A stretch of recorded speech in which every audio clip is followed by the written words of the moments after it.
चला तर मग आज आपण शंखाची रांगोळी बघणार आहोत. सर्वप्रथम 5 डॉट मध्ये काढून घ्यायचे आहेत एका लाईनमध्ये. बरोबर हे 5 डॉट आहेत. या 5 डॉटच्या मध्ये 4 डॉट बसतील. समान अंतरावर काढून घ्यायचे आहेत. जशी वरच्या साईडला काढून घेतली तसे सेम खालच्या साईडला काढून घ्यायचे आहेत. आता हे 4 डॉट झाल्याप्रमाणे पुढे आपण पुन्हा 3 डॉट ॲडजस्ट करणार आहोत बरोबर मधल्या जागेमध्ये.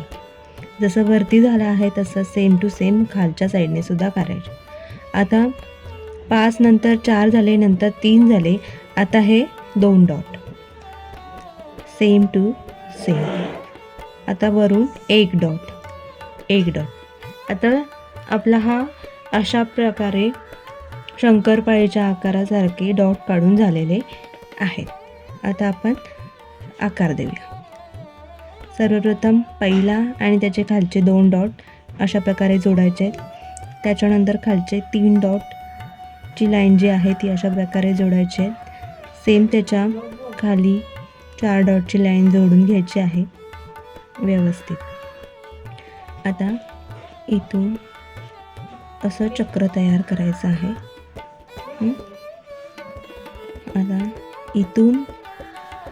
आता इथून हे जी लाईन जोडून घेतली त्याच्यानंतर ही इथे खालच्या टोकाला जॉईन करायची.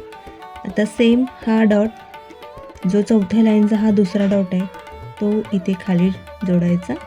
तिथून पुन्हा आहे अशी लाईन. जशी ही लाईन तयार केली आहे तशीच ही लाईन तयार करून घ्यायची आहे. आता ही तिसरी लाईन तयार करून घ्यायची आहे. ओके. आता हे असं, त्याच्यानंतर हे असं, त्याच्यानंतर हे असं आणि हे असं. अशा प्रकारे आपला शंख तयार झालेला आहे. आवडला असेल तर लाईक करा, शेअर करा, सबस्क्राईब करा. आता हा मी जरा पटकन डार्क करून घेते.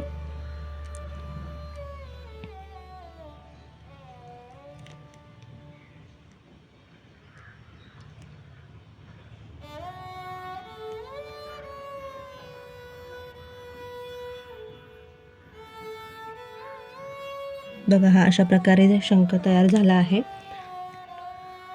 तुम्हाला आवडला असेल तर तुम्हीही असे डॉट काढून हा शंख काढण्याचा ट्राय करा.